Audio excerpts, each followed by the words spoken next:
mu famire yammwe temugenda kugabana kyekimu.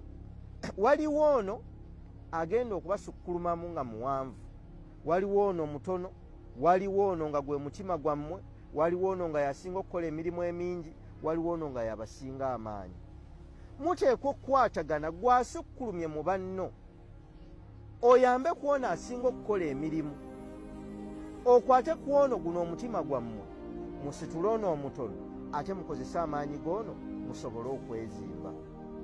Ono asinga okukola emirimu mu nnyimbe zammwe, mu nkiiko zammwe talina ssente bambi, naye amaanyi ge gali awo. Ono naye si w'amaanyi nnyo, naye ate yakuŋŋaanya famire era yatuddeko obusobozi obukuŋŋaanya oluggya. Kano ke katono naye bwe katakwata ku kintu mu luggya olwo tekisobola kunywera.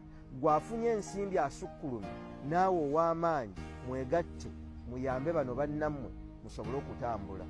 Empya z'abaddugavu omuntu omu afa, oluggya lwonna, ennyumba yonna n'ennyumba ezisangibwa mu luggya olwo ne zifa, kubanga yali omu nga ye Katonda omutono.